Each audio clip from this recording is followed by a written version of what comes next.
Welcome to the 2025 Dialogue, a masterclass series by the HR Association of India. I'm Neha Jadnani, and today's session takes us into a space where data meets intuition and insights meet empathy. From data to decisions, the human side of people analytics. To help us explore this powerful and evolving dimension to HR, we have with us Dr. Brillian SK.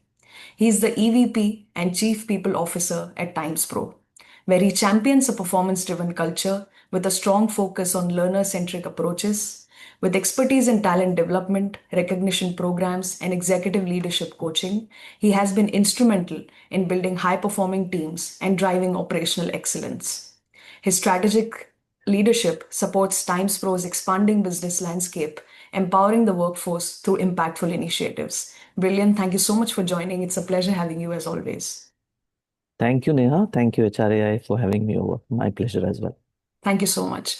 So, to begin with, Brilliant, my first question for today's masterclass is, as organizations increasingly rely on analytics for talent decisions, how can HR ensure that human element remains at the core of those insights? Neha, sounds so cliched that we keep using the word human. And I don't think we mean it in the sense that we should mean it. Today, any algorithm, any AI, any kind of tech can tell you who has the right keywords on their resume. You will get one of the best fit profiles that is as close to 100% for your requirements. It can tell you about people needing curve support, someone who's going down the curve. But the problem is it cannot tell you who's that human on the other side who will provide that support, a lending ear, and especially when it comes to overcoming specific elements of personal crisis.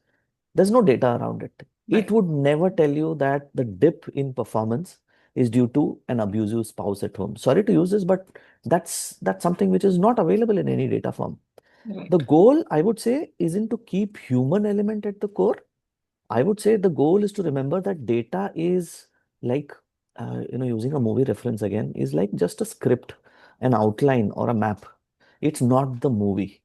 Ground reality is that the script will only give you an indicative element of what the actual movie is, who are the anchors, who are the actors, there are dancers all across. So, as wise people, I would say we tend to miss the forest for the trees. And in the long run, we end up axing growth and sustainability by only trying to focus on one element of it. So that's what I would say. Sure. Thank you so much. Very brilliantly said. Data is a script. It is not the movie, and very well captured that it can give you statistics, but the reasons will always be missing. You have to see the backstory, which AI or analytics cannot really Cannot. provide. Thank you so much. My next question, Brilliant, is in your view, what differentiates organizations that uses data from those who leverage it to drive a meaningful impact? And I think the big, bold, italic, underline word is leverage here. So when you use data is, as I said, just the script writer. They Right. just collect, categorize, and just, make you silent by throwing some numbers at you when we are trying to make some noise. They Right. provide some kind of an outline, but it's just in simple words, words on a page. It doesn't tell you who it is. Right. The truly ones who leverage data, I would say, are the movie directors. It's like it doesn't, the director doesn't only read the script, they understand the soul, the essence, pick the raw material and ask, what kind of a movie can we make out of it? Will it make people entertained? Will it make people invested? And leave the movie theater feeling, wow, that was something. And this is where I would say leveraging would get its meat. The director needs to use the data, which is the script, not as a final verdict, but as a launch pad because it gives you something. Then they go about trying to understand, can they orchestrate by bringing in dialogue writers, which probably is internal communications for us in corporate language. Can they get hold of songwriters, the learning and development team? Can they actually compose something what we are doing here, right? A master class based on specific skill sets where they are subject matter experts. And that's when they work on with choreographers, the HR practitioners and OD practitioners to see if we can build magic which can be replicated across. So they don't just rely on data, but they pick up from it. Is it dragging too much? Is it not making sense? Is it sinking? Is it confusing? So the director is the one that truly leverages insights, calls for rewrites also, right? Many a times what happens is you like what you see, but probably, it's like that bingo mad angle thing. Is angle se bhi dekho, us angle se bhi dekho. You need to make sure that it's completely clear from a perspective of a practitioner and HR, so that you can start with the right kind of interventions, provide clarity, and even think about investing in something which is truly valuable for the organization. So I would say it's the director who makes sure that you get a 100 crore plus movie instead of a potential flop or a classic or a cult.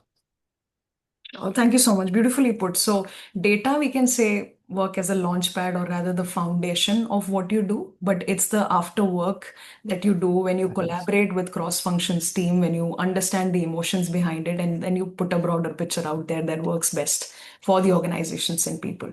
So, thank you. Absolutely.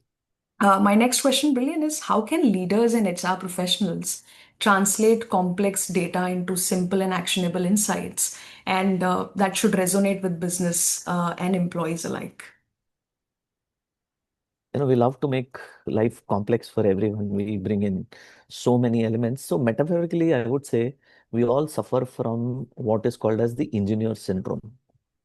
In engineers, especially a civil engineer, they give you a blueprint. And if you are trying to buy a home, they will tell you, ये layout ऐसा है, ये है, वो है. But what really matters is when they buy that house or that home, will the roof leak?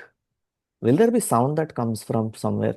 Is there air that will help me feel better? So I think we need to stop being just engineers and architects and start donning the role of a homeowner. You know, uh, this is where I bring one movie which really rocked the scene was The Social Network, right? We know what this movie was. It didn't say that it is a story about developing something, something, something. It just said you don't get to 500 million friends without making a few enemies, being direct and to the point. And as HR practitioners and leaders, what we need to do is we need to ditch all the jargons. We need to keep it as simple and straightforward as possible. I mentioned it earlier. Data is like just a script, a scene. The insight is the plot that you create, right? If your data, for example, says that participation in our training program is down, we cannot just say, okay, ठीक है, चलो सबको push करते हैं. The insight should be we are living our generation behind and they are getting lost. Instead of saying, चलो थोड़ा और programme करते हैं, इसमें थोड़ा मसाला डालते हैं, we will add some more flavors to the lunch that we offer. Sometimes, data can actually be misleading. And that's where the human element comes in to make it relatable. And that's the second point. To make it relatable, you need to build that story which is acceptable and relatable to everyone. We've heard this so often in boardrooms and even in review meetings is the left hand doesn't know what the right hand is doing. And we applaud when the company drops the ball. And that is one movie where no one wants to star in. So we need to operate in a paradigm where everyone understands their responsibility. Data gives you insights, but what is critical is being simple, making it actionable, and making it resonant. If it is something which I can't share in public with pride, then I think we've already lost the plot. Sure, sure. Thank you so much. Beautiful examples, Brilliant, as always, setting a great context. One is the engineer syndrome. Second is the social network example. Rightly said, ditch the jargon, try to keep it simple. And the crux of this is basically creating a paradigm and rather operating in a paradigm where everybody is collaborating and they know the bigger picture and they work towards it. So thank you so much. My next question, Brilliant, is with so much emphasis on matrix, what are some of the human signals or qualitative aspects that are often missed by data or analytics, but leaders should still pay attention to? It's a very tough one. It's like if you ever watched Hindi art movies, they are not a commercial success. Right. But the deep insights that you get from it, that one element, if you've seen that movie Masoom, if you've seen Ardha Satya, for example, it hits you not immediately, but when you go back and you reflect, and that's when you realize it's not about the 100 crores, it's about that impact that it leaves. So I think some of the signs which we as HR practitioners and leaders should look for, which is specific to human, is We roll out those surveys, sorry, but no offense to anyone, great place to be working at, right? Now it says that we are in the top, and but in reality, when someone looks up at and says that nods, kuch bhi, that's an indicator. Let's take an example. You have a call, everyone joins, and the moment someone whose so-called leader joins in, there is one team member who suddenly switches off the video, goes silent. Now, these are, I would say, invisible signals which we tend to ignore. And many a times we love to have fun. And it's a common thing, right? Being in HR, we are used to being uh, called on by stand-up comedians. Everyone wants to make a joke on HR. But sometimes, even if it's an inside joke, there is someone who doesn't laugh. It means there is a problem. Now, what we need to look at is think differently. These are signals which will require you to remove your hat of being a pure data driven person to start looking at it from an angle where you have a hat of a human being. I'm not saying that you need to ditch data. I'm saying leverage data, understand the relevance, and try to connect it with a bridge knowing what these signals are. And these signals are not, unfortunately, very evident, which means you need to make that extra effort to step in to make sure that these signals give you the movie that you want to. Sure. So while data-driven leadership is critical, it is very important to have that human lens on.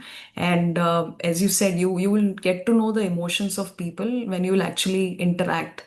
When you Yeah, go on the floor absolutely. and try to understand what is the vibe in office, how are people feeling, who is reacting to what, Yes, it can give you that signal of the culture that you're creating. So thank you so much. absolutely.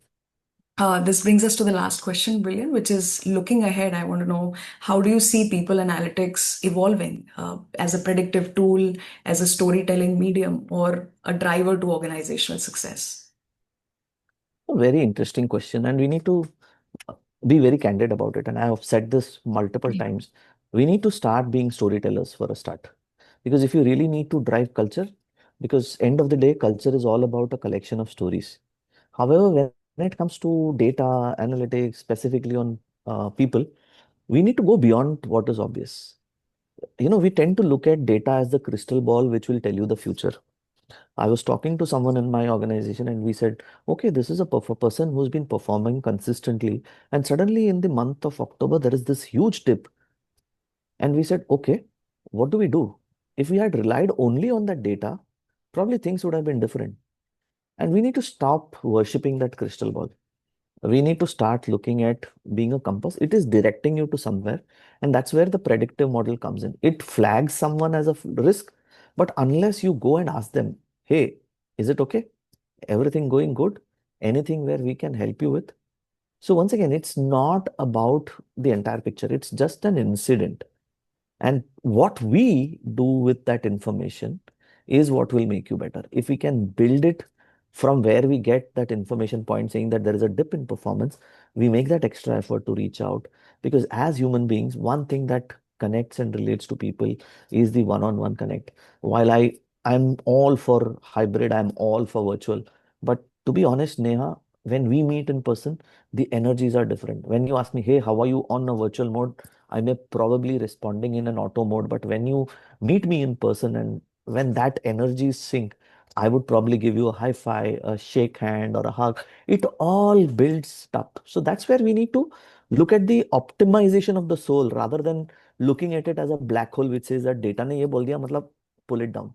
So make that as an essence to build the soul for the organization. That's what I would say. Sure, sure. Thank you so much, Brilliant. So to summarize, start by being a storyteller, go beyond the obvious, and lastly, asking the right questions. So can we safely say, Brilliant, that if you try to judge a book by its cover, you will not be motivated to go deep inside. So it's important that you put in that lens and try to understand which data cannot actually provide you with. So thank you so much, Brilliant. Absolutely. Thank you so much. Thank you. Thanks a lot. Thank you for your thoughtful insights, Brilliant. And you have actually reinforced that while data can make decisions, it's the human lens that makes it more impactful and meaningful for people and the organizations. True. Thank you so much. Thank you. It was a pleasure having you. Thank you. My Thanks. pleasure as well. Thank you, HRA. Thank you, Neha, for having me over. Thanks a lot. Thank you so much.